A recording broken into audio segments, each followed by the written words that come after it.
Good evening, everyone. This is Robert RJL 518 welcoming you to, another exciting edition of Inside Pitch. The 1976 season is no longer on the air. Hello, everybody. Welcome to our 1976 season review and next season reveal show, as I like to do after the World Series played, as we take a look at the games that are that we played throughout the season and the regular season and the regular season and the playoffs. You know, I let you guys come into the chat and tell me what you guys thought of what some of these games. And of course, you see on the screen there the four seasons that were chosen by elimination: 1959, 1981, 2000, and 2014. As I will also reveal what you guys voted for the next season replay. But that is later, as we will now put these to the side. And let's take a look at the season, shall we? As BBBB joins us here tonight. 1976 was fun, guys. That was a fun season to choose. I'm glad you guys decided on it. It was a blast to play. A few surprises during the season. A few surprises. Some great games. Some blag games like you get every time you do. Rants on Sports joins us. Just got to go ahead, and say congratulations to all of my subscribers that stuck with me throughout the entire season. Woodman564 joins us.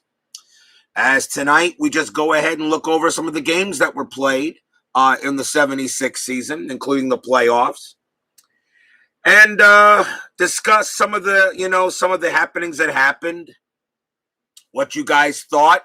Brian Patterson joins us here. What you guys thought, what you guys, would have liked to have seen more of. And of course, we'll reveal the next season in the replay schedule for the network. 1976. It was a close call when 1976 was chosen. Between that and 1978, 78 was right behind 76. And that's one of the reasons why I didn't really like having two seasons that close together for selection. So that's why I kind of, did a new selection format. Instead of 5 seasons, it would be 4. One season from the legends from like the 50s and 60s, one from the 70s and 80s, one from the 90s, 2000s, and a contemporary season. Well, we started the season off in 76 with a game between the Houston Astros and the Cincinnati Reds. The Astros, of course, won the 85 World Series championship at RJL 518. And the Reds came away with the victory there. So let's see. Yankees and the Brewers. The Brewers beat the Yankees there 4-0. Houston went ahead, got out to a good start. Dave Little joins us here. And, San Francisco at Houston, the Astros again started out with a good start, 4 runs in the inning. And we take a look at some of the Game of the Year candidates. California, Kansas City, Mets in Pittsburgh. First game with my Mets that year in 76. They beat the Pirates 7-2. Mickey Lolich had a good game there. Baltimore, Oakland, Philadelphia, Pittsburgh. Good matchup here. Thank you, Dave Little. Thank you. And some pretty good matchups. Schmidt had some home runs with Philadelphia, and some pretty good games there. Had our look with the Montreal Expos and the Chicago Cubs. Cubs got off to a rough start. They were 1-9 in 10-minute ticker before we got the game with them. Here's Texas going ahead and pounding Detroit. Rangers got off to a decent start. Detroit was awful in the early start of the season. And then we have our first real Game of the Year candidate. April 26, 1976, Cincinnati Reds and the Philadelphia Phillies. This game was outstanding. This game here went 14 innings. The final score of this game was 5-4. And Mike Schmidt, as you can see from here, single, double, triple, walk, home run, and single. That is what you call a natural cycle, even though the walk was in between. But that is still a natural cycle when you get 4 hits in form of single, double, triple, home run, and got a single. It was 5 for 5 that game. And yet the funny thing is Philadelphia didn't win it because the Reds won this game 5-4. And it got a Game of the Year candidate. Mark pretty much went through almost all the pitchers here. Mike Schmidt, natural cycle. First time I ever rolled something like that. Natural cycle for Mike Schmidt in this game. So this is definitely a Game of the Year candidate, no doubt about it. Good matchup between Cleveland and Minnesota here. Cleveland got a win 10-5. Let's see. Dodgers over the Cardinals. Philadelphia over Atlanta. Jim Cott finally got himself a win. Kansas City, Boston. Kansas City got out to a slow start. They had a record of 4 wins and 10 losses here. 4 wins and 10 losses. And Boston was out to 8-7. And as a matter of fact, here is there's the complete 1976 10-minute ticker that we utilize. So here are the 10-minute ticker that was used for the season. And here are the standings that were used. I guess we could take a look at the standings real quick, how they went out. So let's see here. What are you going to do tonight for a diet? Yeah, actually play your own games. I think that's what you got to do. So the season, I think I got everything all situated here. This is how I write everything down. So opening day, pretty much here, opening day. Let's see here. For the first setup here, the Yankees got out to an 8-4 start. Milwaukee was 7-3. Detroit 3-8. Cleveland 5-6. Boston 6-5. Baltimore 6-7. California got 8 wins. White Sox were awful, 1 win and 8 losses. Kansas City 4-7. Oakland was 10-5. They got out to a fast start in 10-minute ticker. Rangers, the Cubs 5-11 had a rough start. Mets were good. Mets got out to a very fast start on this first sheet. They were 11-6. The Phillies were 6-7. Montreal 6-7, but the Mets got out to a very fast start. The Reds, however, got the best start of them all. The Reds 13-2. The Reds were 13-2 on this first page. 13-2. Padres were 6-10. Braves are 4-11. And then we move on a little bit to the next week. Now the Yankees take off. Yankees go from 8 wins to 19 wins. They only lost 4 games on this page. So they went from 8-4 to 19-8. The Brewers dropped to 500. Boston was still pretty strong at 17-10. Detroit was god-awful, 6-20. They were terrible. Minnesota was 18-10 at one point. Oakland was still leading. Kansas City was 12-15. Mets were still good at 20-14. Pirates were 18-12. Philadelphia then started taking off, and they were 18-9. C&D, Cards and Dice. Tony Porter joins us here at the Selection Show. Cincinnati, 23-9. They were the best team in the 10-minute ticker.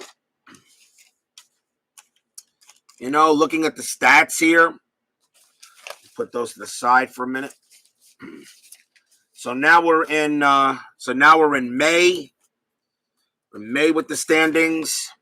We had a good game of the year candidate here. We had San Diego and Montreal, a real good matchup. The Padres won 16-8. This was the highest amount of runs I had in any that anybody scored an inside pitch was 16 runs. Not the most runs overall that I ever had because I had 17 runs in a payoff pitch game once. The Padres did a 16-8 drubbing on the Expos here. And let's see here. White Sox beat Detroit. Oakland over California. Keith White joins us here tonight. Houston beats Montreal.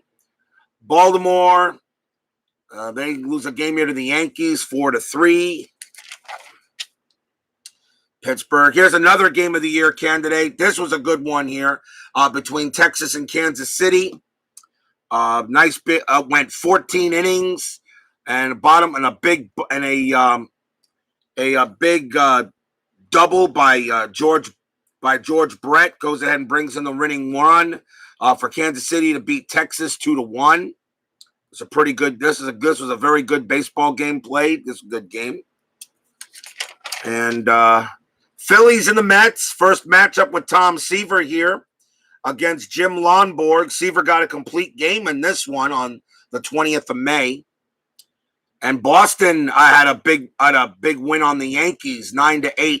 You kind of felt that although the Yankees were one of the best teams in baseball, for some reason inside pitch made the Yankees vulnerable. I don't know. This team on 10-minute ticker, they were dominant, but in inside pitch, the Yankees, believe it or not, on inside pitch had a record of 4 wins and 4 losses on the board in the regular season. I'm not counting the playoffs for that. So, good game here for Boston to get a win. Dodgers, San Diego, Minnesota, Oakland. Some good old here. Another game of the year candidate. Good matchup here. Los Angeles and the Reds. Dodgers got 8 runs. They scored 2 runs in the top of the 9th. And then the Reds scored 3 runs at the bottom of the 9th. And this is the reason why here, with 2 outs, going into the bottom of the 9th inning, Los Angeles' Norman comes in here to pitch. Bourbon comes in to pitch to start the inning off. Walk. 5 straight walks and a single. I never had 5 straight walks in a row. So 5 straight walks and a single, and the Reds go ahead and win this game with 3 runs on only 1 hit in the bottom of the 9th. They lose this game. 8-7. They lose this game. But they have 5 walks in a row. First time I ever had that.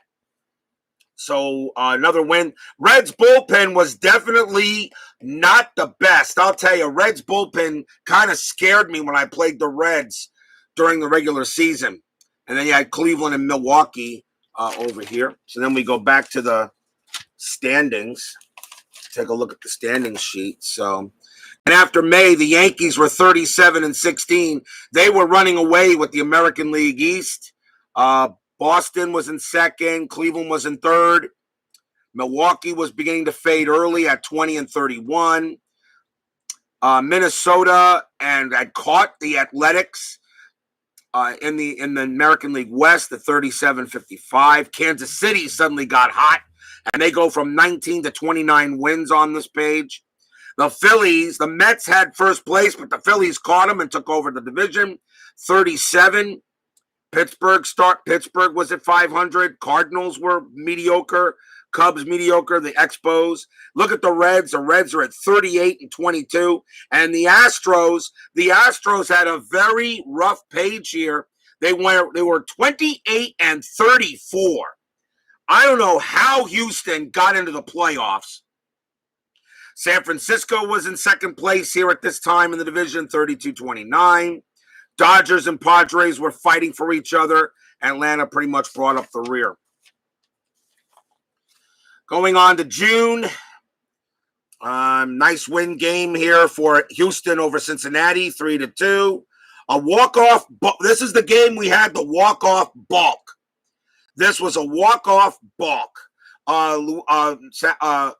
Santo Alcala goes ahead and bulks in the winning run for the Astros in this game against the Reds. He bulks in the winning run. That's the first time I ever had that.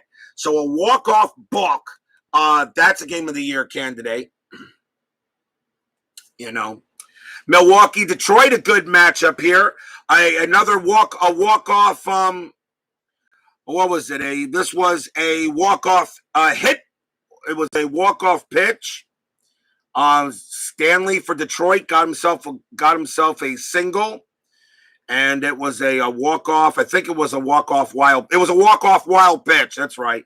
It was a walk-off wild pitch. So we had a walk-off balk, and then we had a walk-off wild pitch, which won the game for Detroit in this one.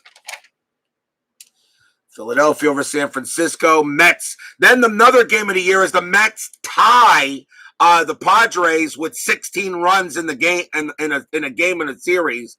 The Mets had 2 errors, but they won this game 16-3. And that was the biggest margin of victory, too. It was a 13-run drubbing by the Mets on the Padres. So that was a 13-run drubbing right there. And so, 13-run drubbing. And that got a game of the year candidate on it. Atlanta beats the Cubs. White Sox beat the Indians. Let's see here. St. Louis pounded the Reds 15-3 in a regular season game. Santo Alcala was the loss. Forsch actually got the win. Bob Forsch actually started that game. Cleveland over Texas. Mets go ahead and beat the Dodgers. The Mets were very good on the board. They only had, I think, the Mets on the board were 7-1 on the board. 7-1. They had the best record on the board, okay, in terms of games played on inside pitch, not with the ticker. So the Mets had the best record on the board, but yet couldn't beat the Phillies in the division series. I'm not surprised. Mets couldn't hit. Oakland goes ahead and shuts out Milwaukee here, 12-0. They scored 9 runs in the bottom of the 8th inning. That got a game of the year candidate. 9 runs here in the bottom of the 8th. I believe that's the most amount of runs I ever had scored in an inning. Look at this. Single, walk, triple, fielder's choice, walk, single, walk, home run, double. In the bottom of the 8th, to just pound them and take a 12-0 lead. The game was over, but still 9 runs in the bottom of the 8th inning. That got a game of the year candidate. San Diego over San Francisco. Baltimore beat Boston. Cincinnati gets some revenge on Houston. They beat them 11-6 in a good matchup. California 4-2.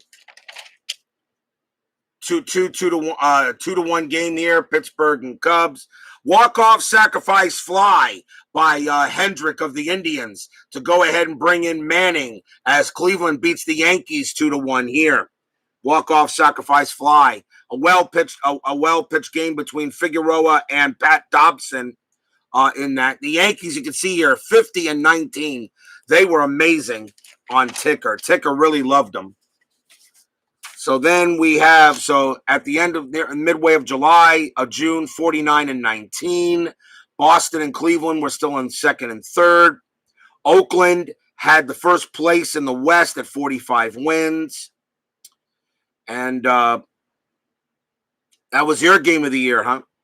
Philadelphia now starts to really own the National League East, 45-24. Mets now were dropping games. They were starting to lose a lot of games they shouldn't have lost. They dropped to almost 500.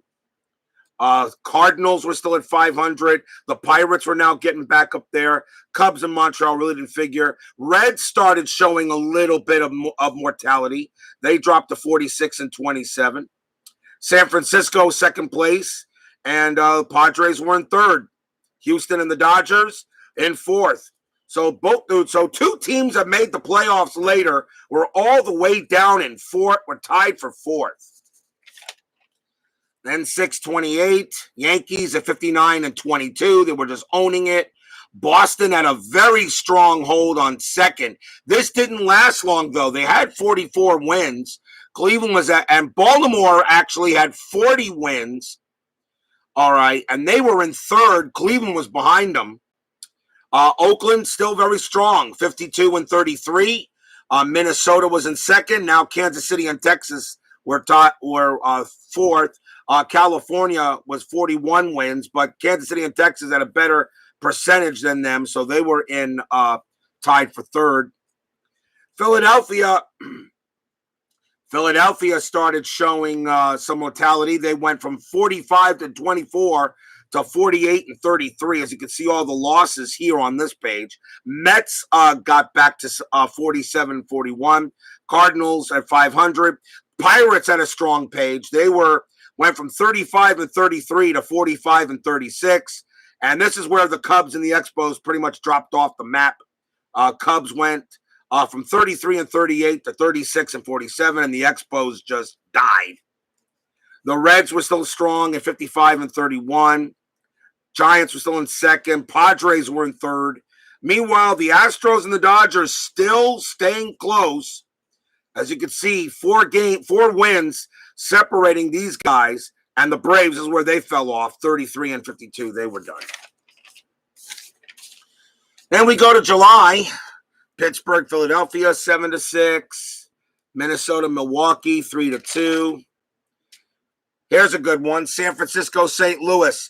And it was the highest amount until this game was played. St. Louis, 22. San Francisco, 3. This game became the highest amount of runs scored, by any team ever that I've ever played. 22 runs. Remember this game by the Cardinals, 22 runs, 22 hits. The Giants had 4 errors, 22 runs here, combined 25 runs combined, and very much here. That's the highest amount of runs any one team scored in my inside pitch. 22-3. San Francisco, look at that. Look at all these. Look at all these. So just look at all these run scores. Look at all these. Jeez, what a disaster. What a disaster. It's like every time the Cardinals play, it was always a big game. Then Kansas City goes. So this was a game of the year candidate. Kansas City beats Detroit 4-2.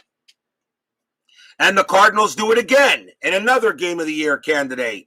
11-10 win by the Cardinals against the Dodgers. The Dodgers scored 8 runs in the top of the 9th, all right, to tie this game. They were down what? They were down 11-3. They were down 11-2, and they scored 10-2, and they scored 8 runs in the top of the 9th to tie this game at 10, and the Cardinals win it in the bottom of the 9th with a run here. Look at this here. Just look at this craziness. The Cardinals scored 7 runs in the bottom of the 7th, and then the top of the 9th, the Dodgers scored 8. The one thing about inside pitch, you get your 2-1 games, your 3-2 games, your 5-4s, your 6-3s, and then you get games like this too. That's why inside pitch to me is the most fun game you can play. And that ended the first half of the season. And then we went to the All-Star game, the American League and National League. American League got the win, 5-4. Of course, more. This is just the start. This was just the starters. I didn't fill in this because everybody got a chance to play. American League beat the National League 5-4 in the All-Star game, and that was played at in Philadelphia. So Veterans Stadium hosted the All-Star game, and Veterans Stadium, all right, is where the 76 World Series banner is to be raised. Because this was played at the Vet. This was played at the Vet in Philadelphia. So, not too bad. Not too bad at all. Tanana got the win. Tanana Tanana got the win, and John Matlack took the loss, and Gossage got the save. And that was the All-Star game right there on 7/13/76. Yankees over Texas. Houston beat the Mets. Steeler fans, Astros go ahead and beat my Mets. This was a good game, actually. The Mets had a 3-0 lead with Seaver on the mound, and the Astros got 4 runs, 3 in the 7th and 1 in the 8th to win this game. That was a big win for the Astros over the Mets on the board. Cleveland beats Oakland. San Diego beats Philadelphia here. And Baltimore beats Milwaukee. Still in July. Let's see here. Cardinals over the Cubs. Cleveland shuts out Boston 1-0. Bibby had a very good game here. Red Sox only managed 3 hits. Fergie Jenkins take the loss. Fergie Jenkins, you know what?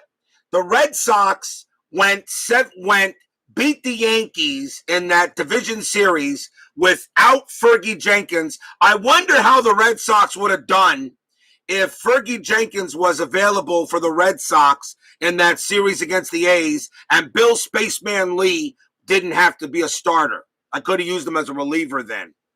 But Jenkins was not available at the end of the year, so he couldn't make the 26-man roster that I use for the playoffs. So I really wonder how if Jenkins was on the Red Sox, I wonder if Boston would have beaten Oakland, and they play the Phillies. I wonder if Jenkins was available.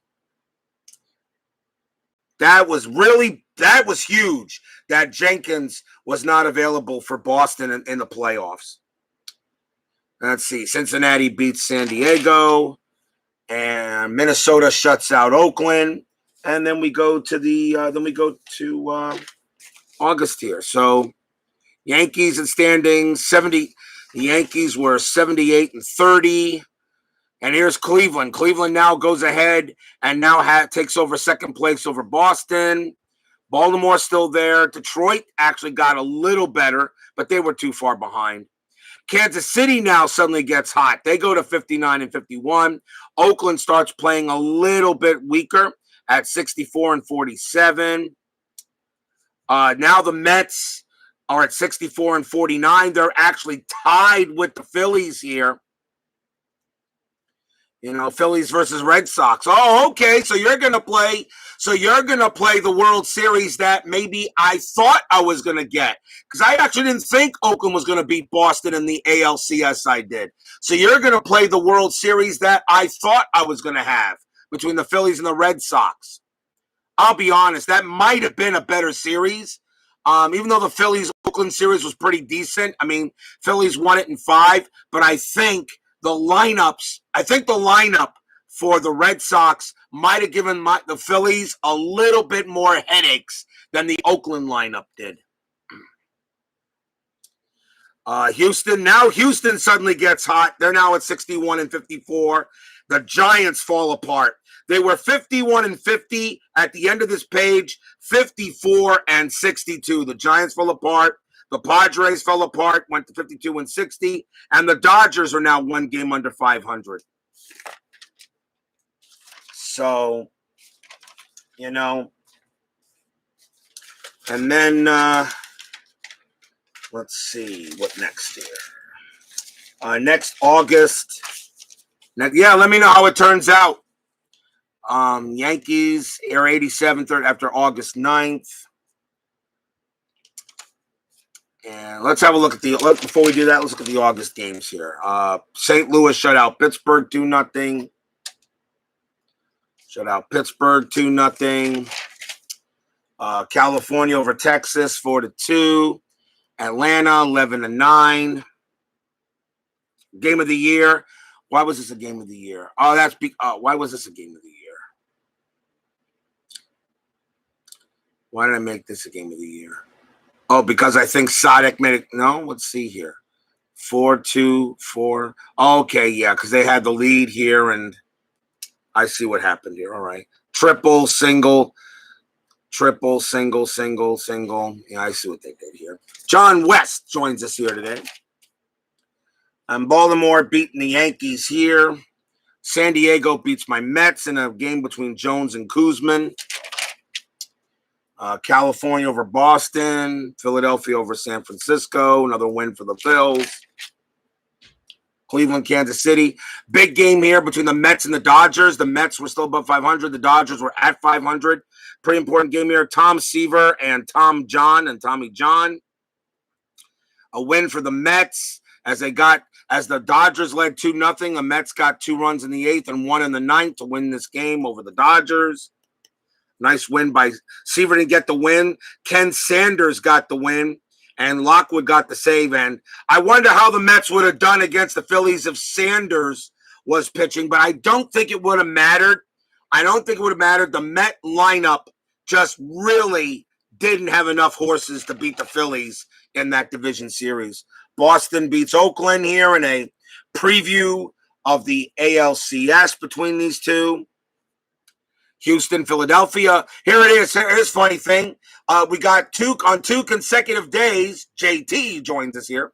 2 consecutive days, 2 games that were the championship series previews. Oakland, Boston on the 20th, and Houston, Philadelphia on the 22nd. Because the Astros played the Phillies in the NLCS. So here's an ALCS preview and an NLCS preview. And this was a game of the year because the Phillies got a walk-off run to beat the Astros 6-5, although Steeler fan will always say rigged.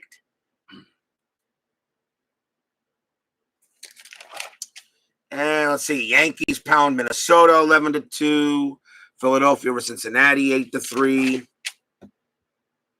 Boston over Kansas City 7-6. Extra inning game here, and a rematch between Philadelphia and Houston. Phillies win 5-4. Good game here by Jay Johnstone. He was 4 for 5 in that game, four singles.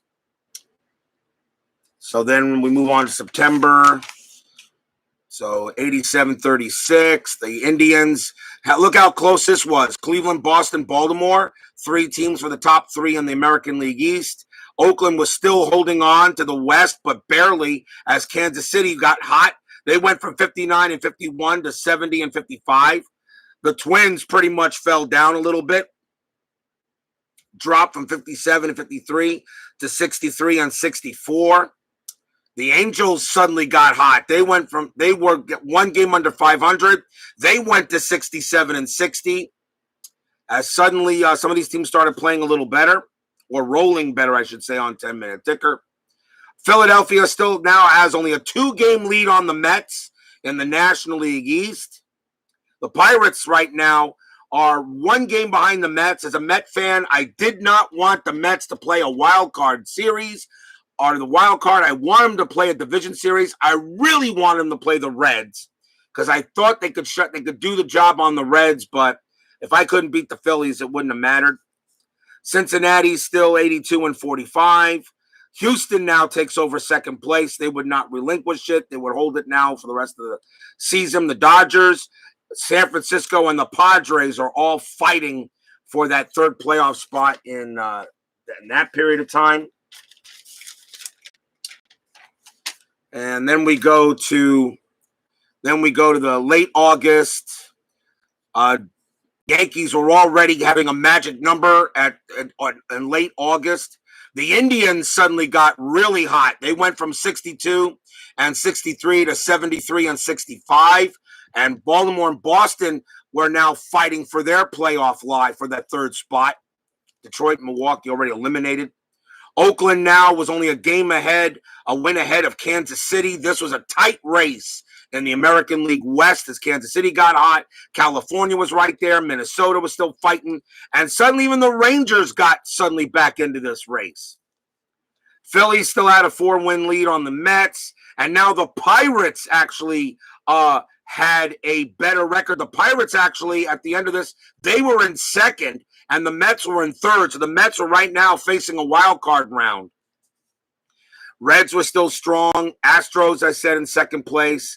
And now the Dodgers took over third over San Francisco and San Diego. These two teams got out strong, but they fell apart.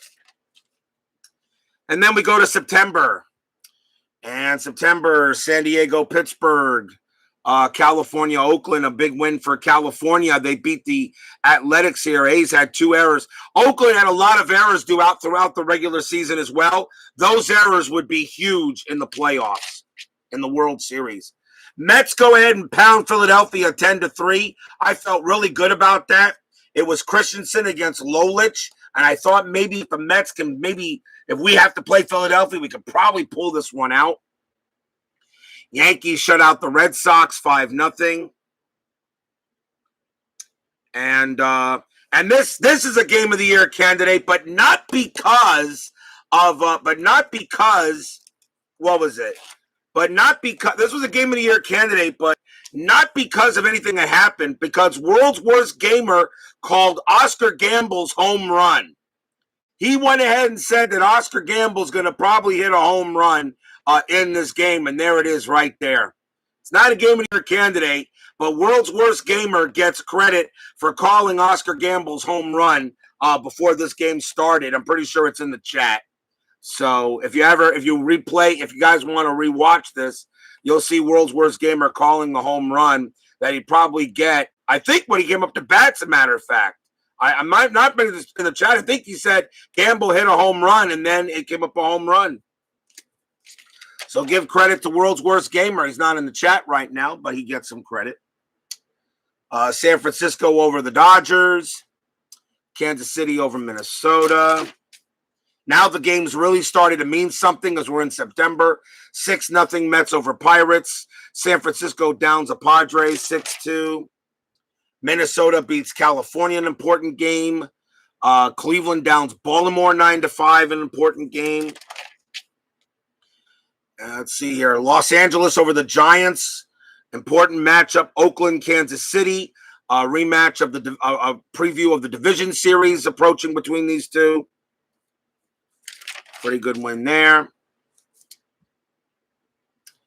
And Minnesota over California, a rematch of Kansas City, Oakland, and I believe this was the game where Kansas City took first place in that division. So we go to September 8th. Yankees had 100 wins, and they were the first to clinch the division. Cincinnati clinched the division this month as well. Philadelphia suddenly took a major lead. The Mets were able to retake second place over Pittsburgh, but Philadelphia would take the lead and they would win this division. Oakland, Kansas City. At the end of this page, Oakland still had a 1-game lead on the Royals. California was in good shape, but they were having to hold off Minnesota and Texas. Boston and Baltimore. Baltimore started falling apart. Boston was back to 500, and it looked like Boston was going to go ahead and get the third spot. And then we go to the is this the final standings? Let me see here. I think that's the final standing sheet. Yeah, that's the final standing sheet. So the Yankees go ahead, 106 wins and 53 losses. They go ahead and they win this division. Cleveland gets it 81 and a 500 record, 81 and 81, and they make it as far as the ALCS. Kansas City does win the division here at 90 and 71 over 88-73. Cleveland, of course, only played 159 games. So, and I know that I know because of rainouts, stuff like that, I will not do makeup games. It's as played, whatever. I'm not going to do makeup games due to rainouts or anything like that. So, that's how I do it for that. Philadelphia and Cincinnati both finished with 101 wins. But why did Cincinnati get the number one seed? Because remember, I use games on the board as a tiebreaker for seeding. So Cincinnati was 4-3 on the board. Philadelphia was 5-6 on the board.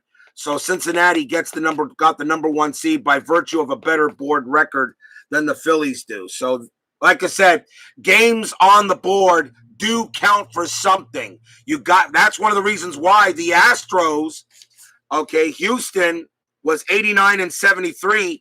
The Mets were 90-72. The Mets won the third place anyway. But if they had tied, the Mets had a better board record than the Astros did. Houston was 5-4. The Mets were 7-1.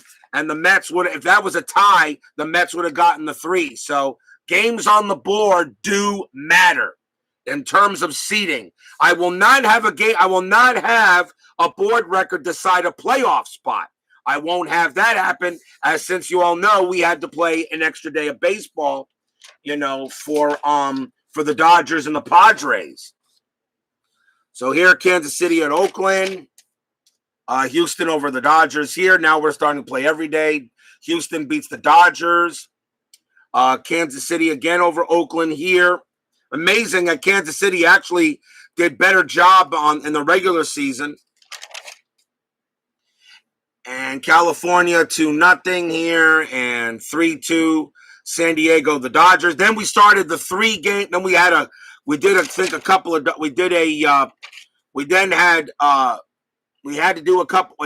doubleheader. San Diego and the Dodgers, they won this game 3-2. And Minnesota beat Kansas City on October 2nd. And then October 3rd, California beat Oakland 8-1 in this game here, which pretty much allowed the Royals to win. We played a doubleheader on this date. California beat Oakland 8-1, which pretty much put the Royals, which gave the Royals the division win. And then we had to play San Diego and the Dodgers. The Padres beat the Dodgers 3-1. San Diego swept the Dodgers, in the last week of the season to have a 1-game playoff here on October 4th, 76. And the Dodgers come away with the win 2-1 with Doug Rao against Randy Jones. And of course, and some people ask me, they say, well, take a look at who was in the lineups, for games that were kind of meaningless. Oakland had Walling, Gross, Holt, Fairley, McMullen, people that normally wouldn't have started a game like this. But hey, as played lineups, it's fun with as played lineups to know that if you're going to play, and since I increase the amount of teams in the playoffs, that you get a game at the end of the season where 2 teams had nothing to play for. Now suddenly they got something to play for with these as-played lineups. You really don't know how the game's going to go on something like that. I had some guy say, well, it sounds like it's a little artificial. I said, doesn't matter. I mean, it's not artificial. That's the game that was played. But just because I add extra playoff teams. So, that's the way it is going to do. I'm not going to change the lineups. They are what they are. The 10-minute ticker doesn't change the lineup when I roll for the dice. So we keep it as it is. Now for the 1-game playoff, however, this was considered a playoff game, and on this day, I actually did create 26-man playoff rosters for the Dodgers and the Padres for this game, because this game was not scheduled. So this game I could go ahead and make a change and put there. And of course, the Dodgers knocked the Padres out, and we had our playoff teams.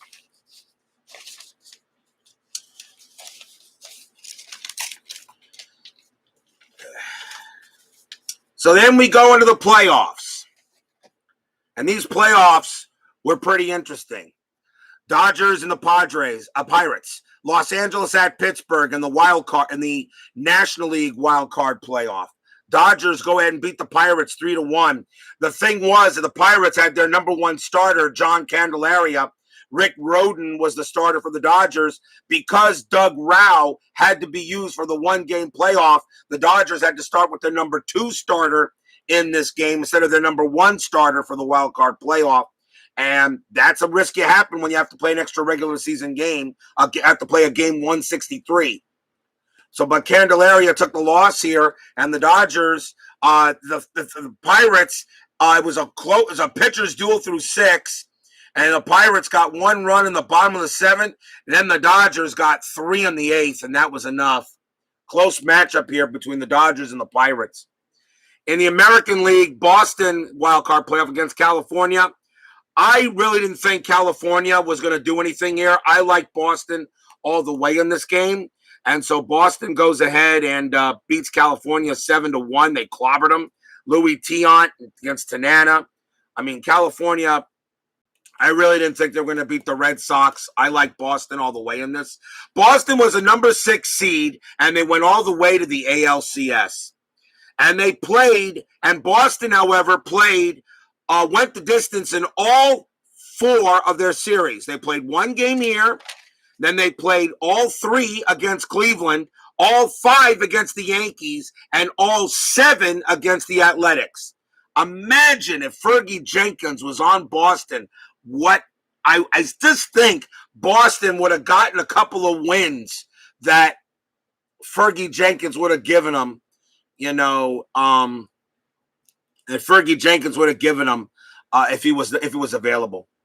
Dodgers in Houston. I'll be honest. I actually thought the Dodgers were going to knock out Steeler fans Astros. I am actually surprised Houston went as far as they did. They got a lot of timely hits. The Dodgers go ahead and beat the Astros 1-0. They complete J.R. Richard pitched a gem. He only gave up 1 run. But Don Sutton pitched a heck of a game here. All right. And for the Dodgers to get this win. Then Boston loses to Cleveland 5-2. I said, okay, maybe Boston's not going to go any further. But then Boston wins the next game 6-3 over Cleveland behind Rick Wise. And Eckersley took the loss. And then the Astros go ahead and get a win here, 4-3. They scored 4 runs at the bottom of the 5th. Dan Larson over Tommy John. I can't believe the Dodgers really didn't hit well. Lopes, Buckner, Smith, Garvey, Say, Russell. I really can't believe that the Dodgers didn't hit very well in that in the wild card series against the Astros. They only scored 1 run there. And then in game 3, and then Boston goes ahead and beats Cleveland here 8-4. Bill Spaceman Lee, there you go. He got a big win. He beats Cleveland. He beats Pat Dobson. And I didn't think Lee was going to have a good game, but he got the win for Boston to advance. And then again, the Dodgers, no runs, shut down by Joaquin Andujar, who of course later would have an awful game against the Phillies in the NLCS. Houston blows the Dodgers out 8-0. That was surprising. I didn't expect. The Dodgers only scored with the lineup they had. They only scored a total of 4 runs in the 3 games. That's not going to get it done. Then we go to the ALDS, Oakland. Then we go to the division series round. Oakland beats Kansas City 5-2 in game 1. Philadelphia. Man, if the Mets losing this game to Philadelphia here with Seaver against Carlton in game 1 of the NLDS, and this is a game of the year candidate, where really the Mets had to win this game with Seaver. This was a Met game. We got Tom Seaver on the mound, and you're the Mets. You lost it, and you got 2 runs at the top of the 9th via a home run by Joe Torre here. But then, Espinosa and Bob Myrick goes ahead and loses the game. This was a game the Mets had to win. If they win this game with Seaver on the mound, this series is much different. They lose with Seaver. And when they lost with Seaver, I said, no, I don't think so. Even though they had Guzman in the next game, but you have to win with Seaver on the mound, and they didn't do it. Then Houston and Cincinnati blows out the Astros 11-0 here. 11-0. They blow the Astros out, and that would be the last game the Reds win in this season. Cosgrove comes in and pitches horribly. Zachary gets the win, 11-0. Okay, Cincinnati blows Houston. The Big Red Machine blows out the Astros 11-0. This is the last win for the Reds. That's the last win for the Big Red Machine. Boston goes ahead and gets a win here against the Yankees. What helped Boston is that Louis Tiant started game 1 against Ed Figueroa. This is what helped with Boston with Tiant. Tiant was a big help because the Red Sox beat the Indians in 3 games. It allowed their number 1 starter to get the start for the ALDS against the Yankees. Then Oakland beats Kansas City again, 7-4, and they got a 2-0 series lead. I thought Kansas City was done. I didn't think Kansas City was going to come back and win 3 straight on the Athletics. I really didn't think so. Then the Phillies beat the Mets 5-2 here. Mets got out to a 2-0 lead, and then the Phillies go ahead and get 4 runs off of Apodaca, Myrick, and Baldwin. The Met bullpen just completely blew the games out. They get 4 runs here, and the Phillies are up now 2-0 in this division series, and I already knew it was over. It was over. There was no way my Mets were going to beat the Phillies 3 straight. Then Houston pounds Cincinnati 9-1.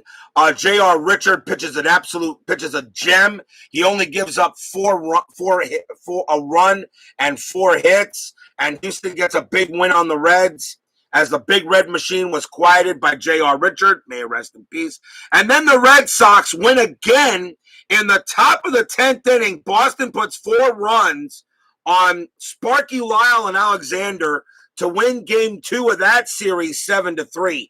I was shocked Boston was leading 2-0. I did not think Boston was going to beat the Yankees in a best-of-5. I didn't see it happening. Then Kansas City shuts out Oakland 9-0 to save their bacon in that series. And then the Mets do get a win over Jim Cott at home 5-4. And I said, okay, maybe with Mickey Lolich on the mound, maybe I can get a break here against the Phillies and maybe force a game 5 between Seaver and Carlton. And then Houston beats Cincinnati. And the big play, of course, was the big home run by Cesar Cedeno in the bottom of the 8th inning off of Nolan and Bourbon. Big home run by Cedeno, which put the Astros ahead. A 3-run bomb here, and they put ahead bottom of the 8th inning. And the Astros had a 2-1 lead on the Reds. Then the Yankees, the visiting team won all 5 games in this ALDS. The Yankees beat Boston 5-3. Catfish Hunter beats over Wise.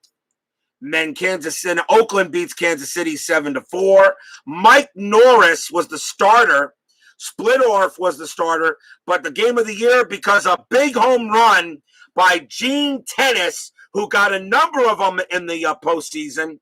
Gene Tennis got the season-winning home run in the bottom of the 11th here.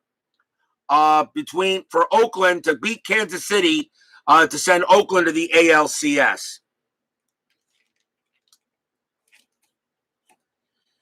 Let me see something here. Hold a minute there. Somebody just did a comment on that. I don't want to see something here. Hold a minute.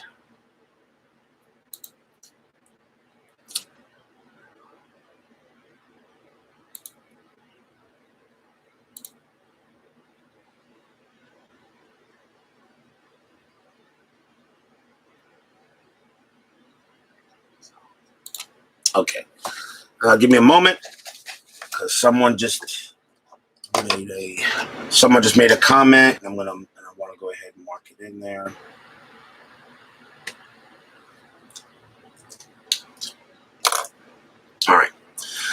All right. So then, of course, we go to NLDS Game 4, and this is where Greg Luzinski and his outfield range of a 1. And his outfield range of a 1 literally put my Mets out. Here I got the bottom of the 8th inning. Bottom of the 8th inning, I think it was. And no, I'm sorry. Bottom of the 7th inning. Okay. Single, error, and error. 2 errors. And then this fly ball to left.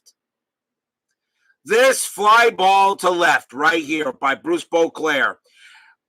Luzinski's range is a 1, and I said, okay, we're going to get some runs here, and we're going to go and make the play, and the screwball goes ahead and rolls a 1 and takes away my hit. And then he did it again, here, all right, because this was a range play as well, even though I don't mark it. But that was a range play, and again he makes it with a 1. I mean, Greg Luzinski and his glove pretty much knocked me out, knocked my Mets out. Greg Luzinski, glove Luzinski. That I couldn't believe I rolled 1s for him. I can't believe it. And even Steeler fans suffered at the hands of Luzinski as well. Allen here, our season MVP, the MVP for the playoffs was 5 for 10. He was very consistent, and he finished 6 for 14. So my Mets were out. Then the Astros go ahead and knock out the Reds, and that was it. Joaquin Andujar got the win. Billingham a tough loss. It was 4-3, and the Reds just couldn't figure out Houston pitching. Just couldn't get the hits.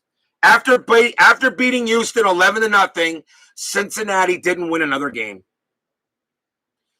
And then the Yankees in Boston, the Yankees go ahead and beat them 7-4 in Fenway. It forces a game 5. And then we have Louis Tiant again against Ed Figueroa, and Tiant got the win and went to 3-0. He was excellent. Tiant was very good pitcher in the postseason. Jeff Gutz joins us here at my review and season show. I don't think we've had the pleasure there, Mr. Gutz. Welcome, Jeff Gutz. Yeah, I remember Greg making diving catches every week. Yeah, very possible. But with a range of 1, he's not supposed to do that. Well, he did. So Tiant actually may have been the best pitcher in inside pitch for the postseason. He was an MVP candidate due to how well he was pitching for the Red Sox.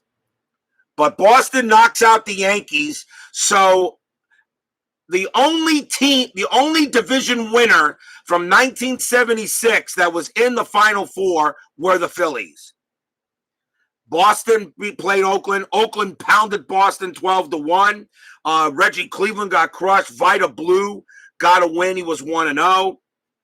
And that's in. And Houston beat Philadelphia 3-2. When Houston beat Philadelphia, all right, and it was a home run by Devannon.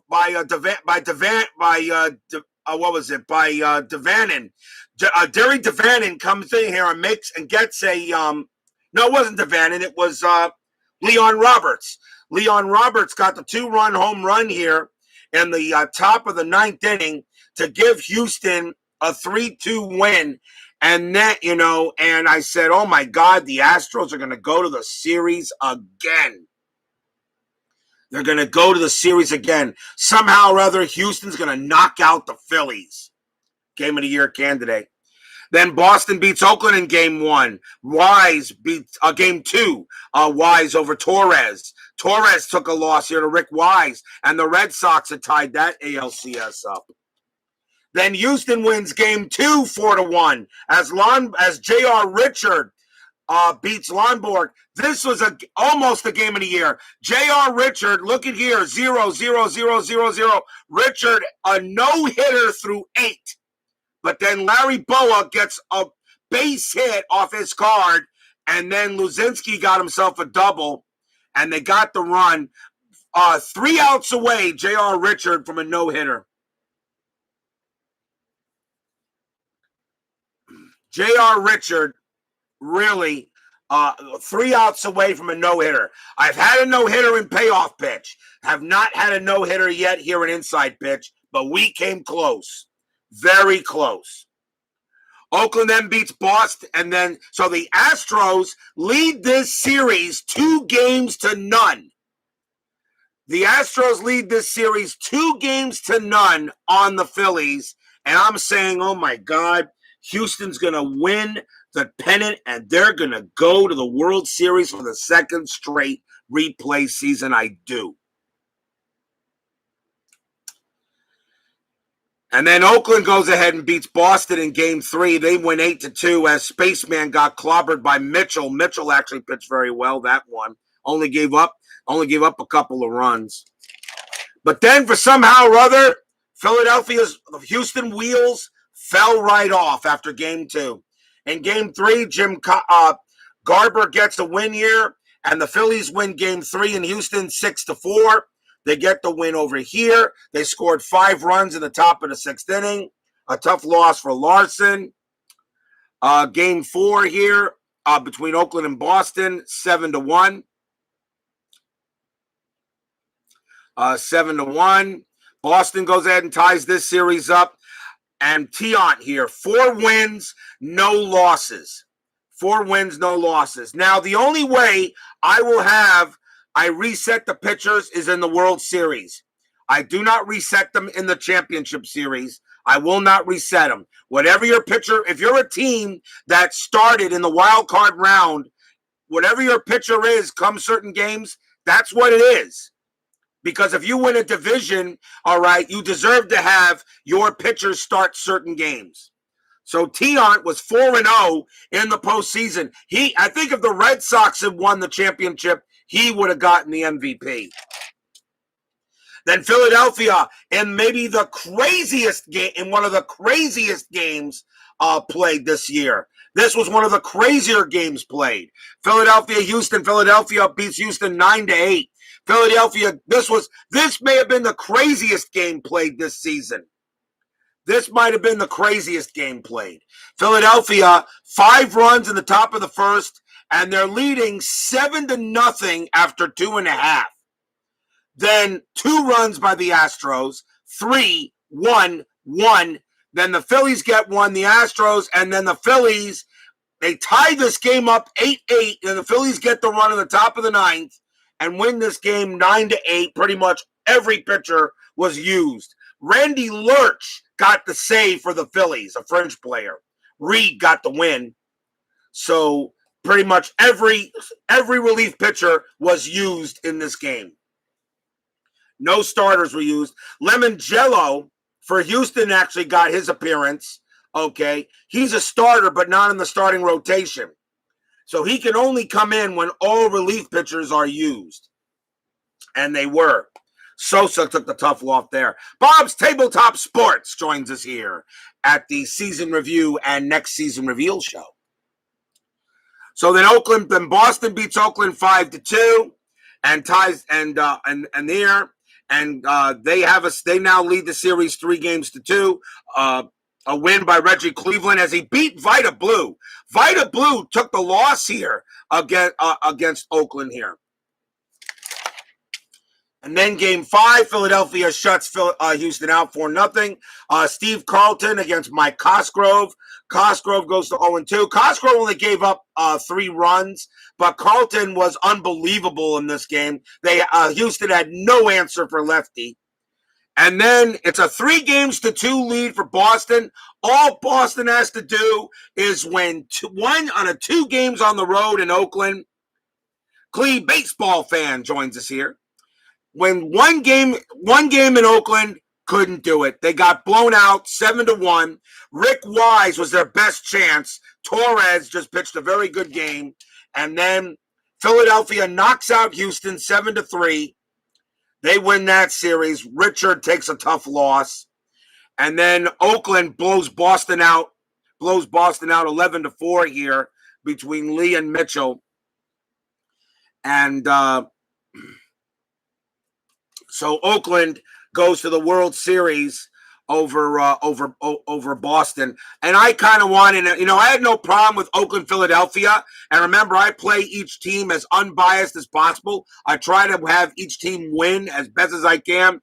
I really would have liked to have a Boston, Philadelphia World Series. That was the World Series I was actually thinking about.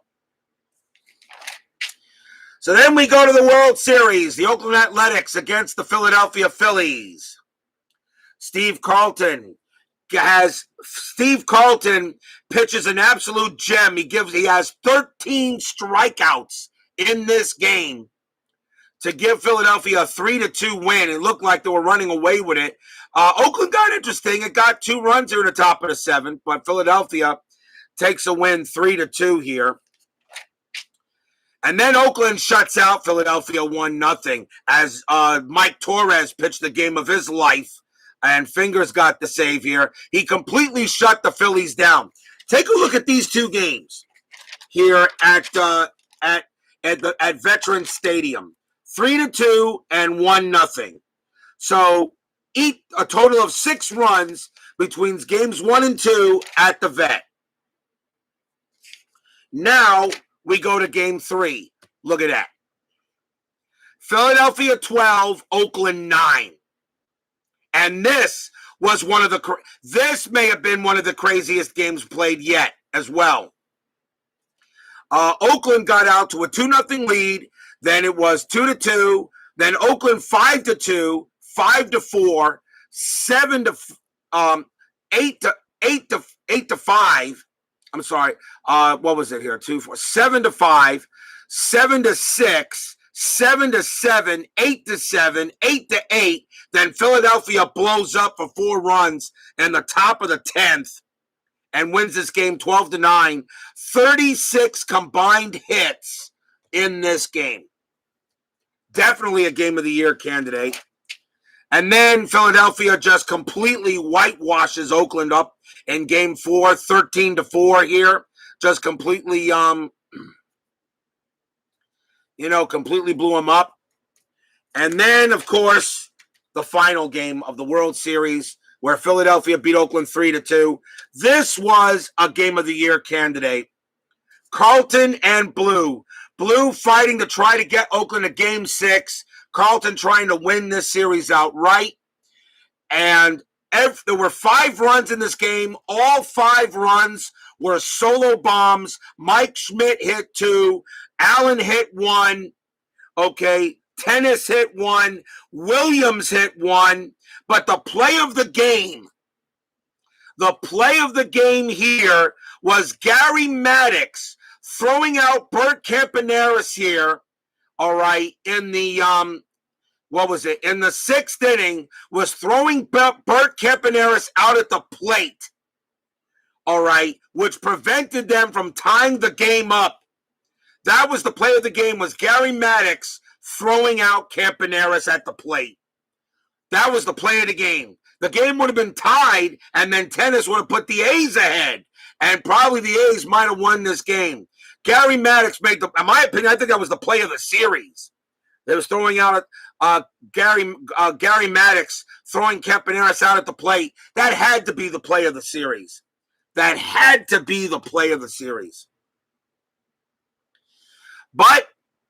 the Phillies go ahead. They win the game 3-2. Game 5, they win the series 4-1. Mike Schmidt actually got hot and finished with a 272 average. For the postseason. Luzinski, a 310 average. He had 3 home runs. Schmidt had 5 home runs in the postseason. But I gave the MVP to Dick Allen. Allen finished with a 311 average, which was actually his average. That pretty much his average for the whole regular season. And he had 4 home runs. And I know, and so far, nobody's had any complaints about me making Dick Allen the series, the playoffs MVP.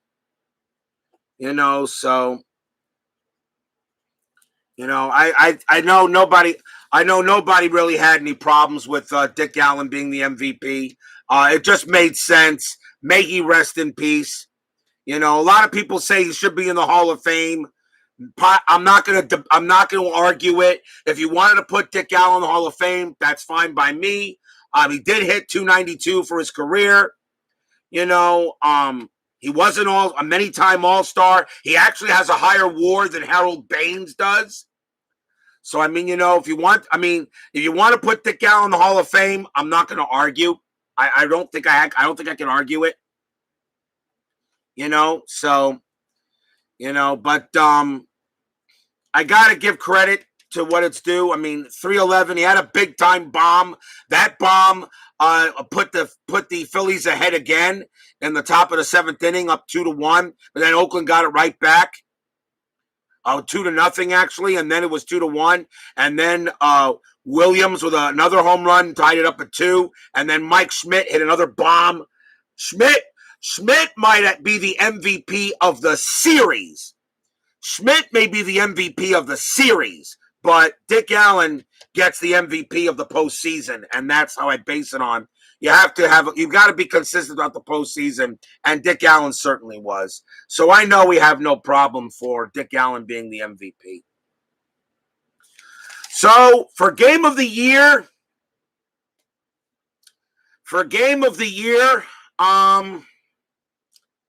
very, very close call for game of the year. Even though this game was gigantic, game of the year here for the Phillies to win the championship, 5 home runs, a big play at the plate. But as much of anything, I got to go with an individual performance as well. So some of you may not agree, but my choice for game of the year, we're going to go back to this one here.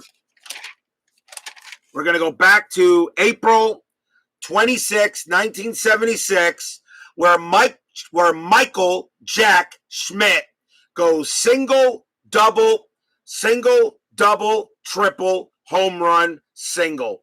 And a game that Cincinnati won in 14 innings.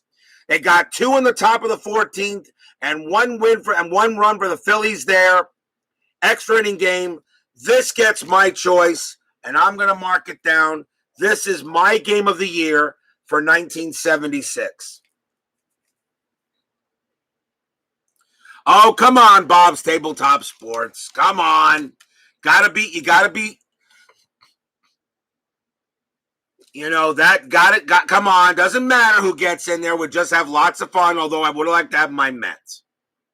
So that is my choice for game of the year. And your Philadelphia Phillies are the World Series champions for 1976. And I hereby officially close the 1976 replay. It is now time to find out what the next season will be.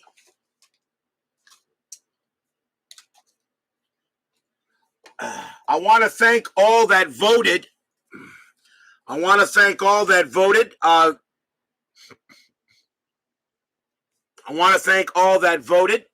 You know, in the season, you know, in the comments section and on the Facebook page as well. I counted votes from there as also. So we have our 4 seasons that were chosen from the selection show: 1959, 1981, 2000, and 2014. Let's find out and see which season will be decided upon.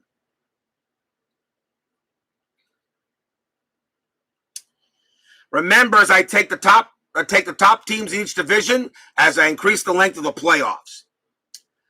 So, in 4th place, coming in with only 3 votes,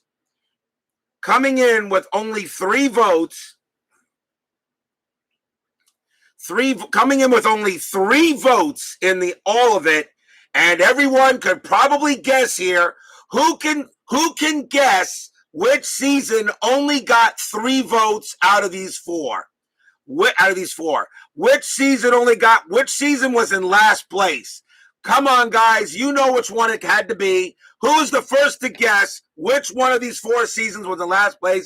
BBBB is right on the money. 2014 is gone. So there will be no 2014 season.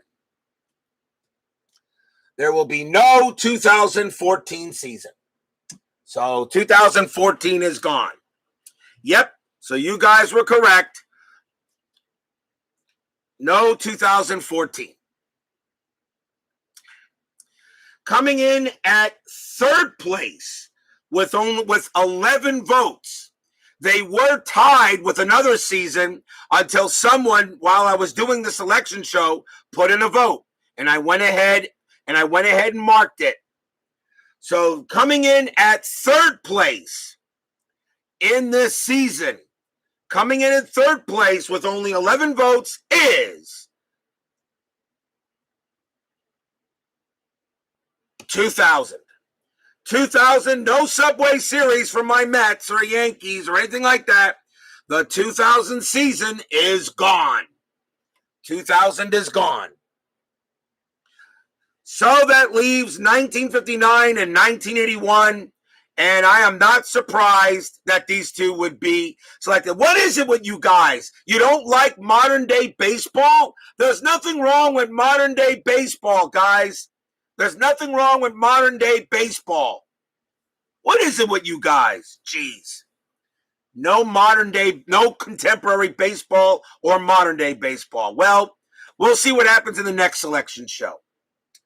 So, oh, whatever. You still got real baseball going on. Remember, it's not done. It's done inside pitch style. So who knows? Maybe if I was to replay you guys know that when the 2021 season is over, and I would replay the 2021 season, it may be more exciting when I do it. So, 1959 or 1981? Well, finishing with 12 votes.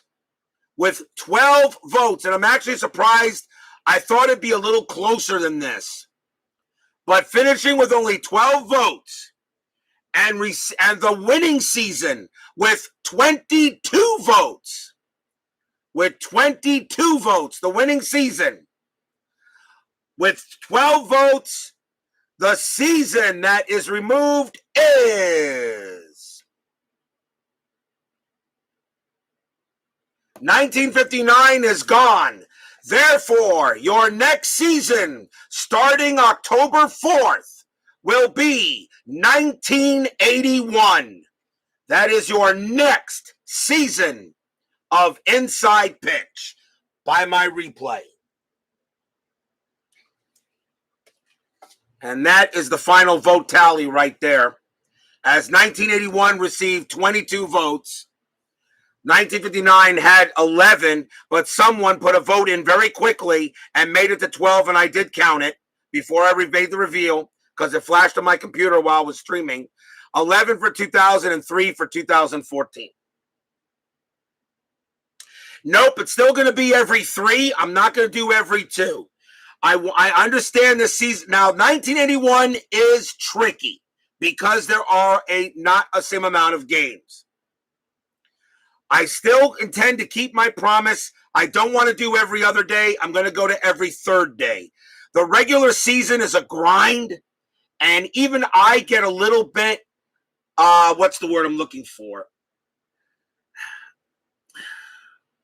When I'm playing the regular season, even with 10-minute ticker help, and a long regular season, even I begin to get a little bit frustrated with the length of the season.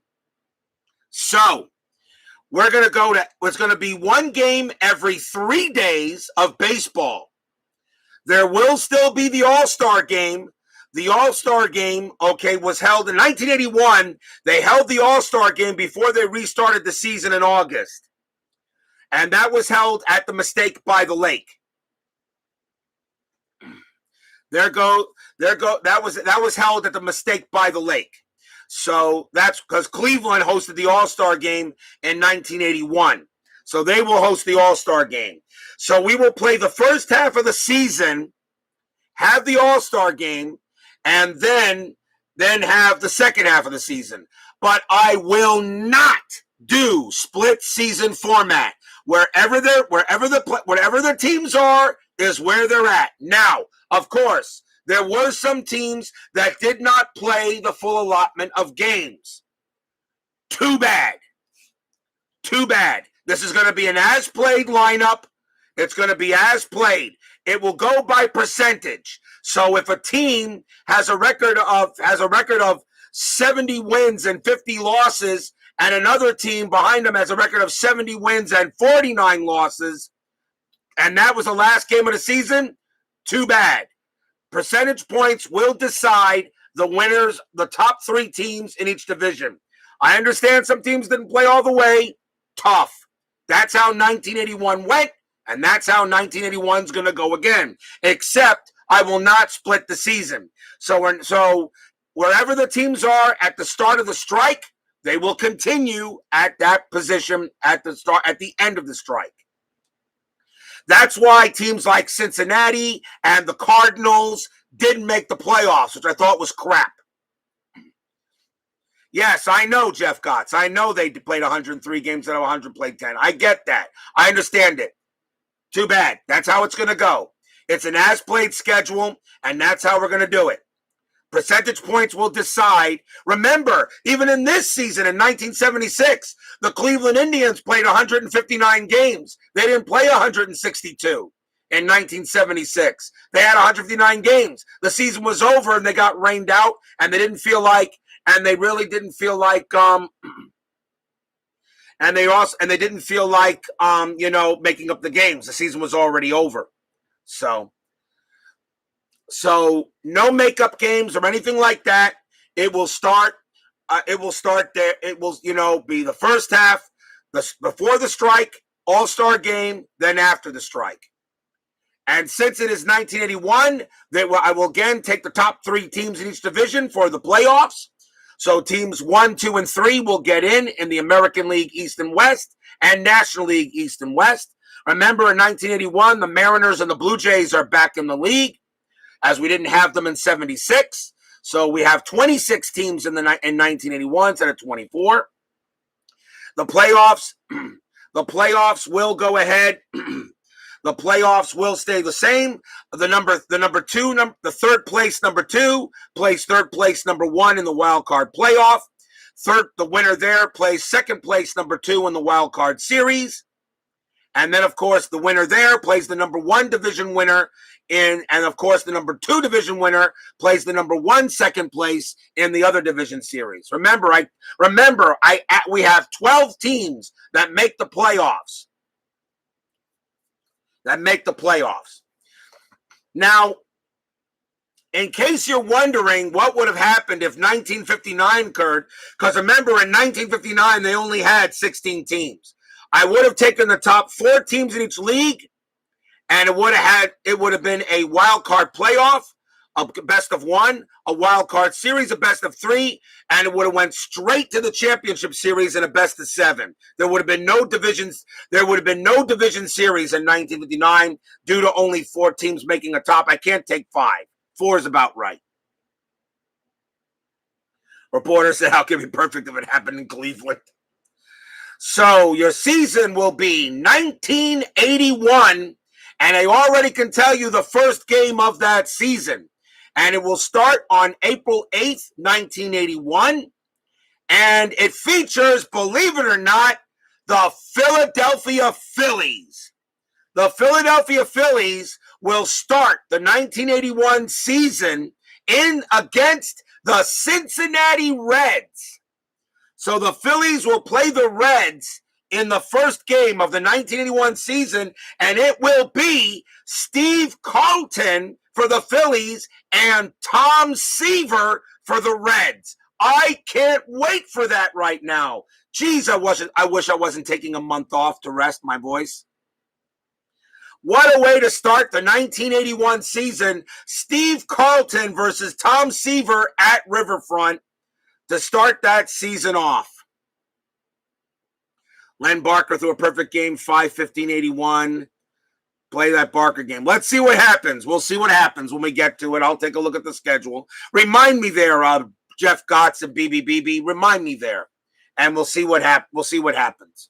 It's in May, so I don't do a cut down of teams yet that are no longer in the playoff hunt. Because remember, you're guaranteed to see each team at least twice in the start of the season, and then I start cutting away the teams that are no longer in the playoff hunt as we play the games that really do matter. So game 1 will be April 8th, 81. Phillies versus the Reds. Carlton against Seaver, and the Phillies will get their rings that day. Steeler fan finally joins me. Man, you are late. You are late. You missed it all, man. You better watch the replay. I'm very disappointed in you, Matt.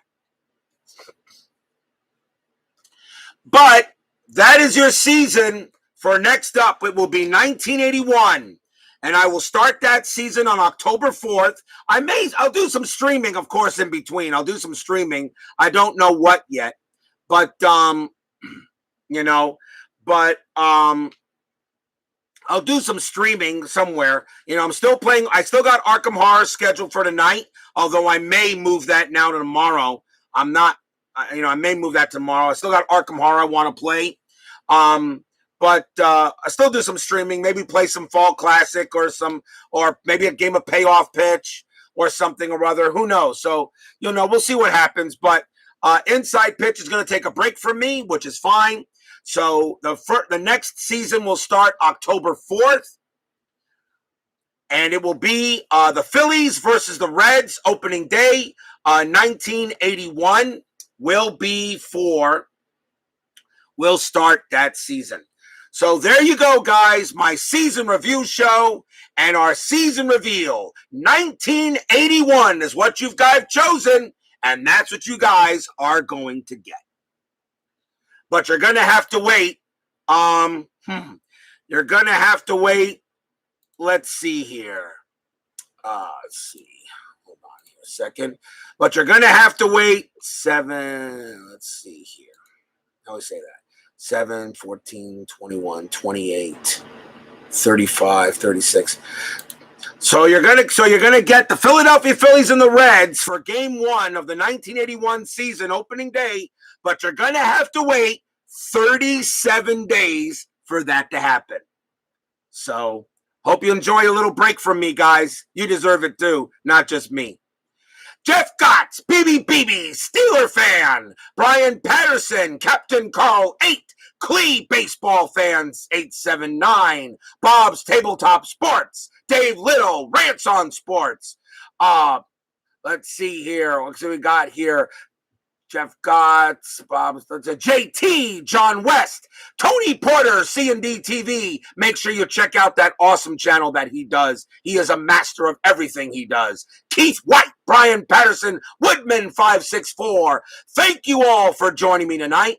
Please leave a like on your way out through the turnstiles. Subscribe if you've not done so. And make sure you hit the bell. Stay safe, stay healthy, stay smart, stay strong. And we'll see you guys for Inside Pitch in about 37 days. 1981 is your choice. Congratulations, everyone. We'll see you for opening day on October 4th. Take care, everyone. Have a good night.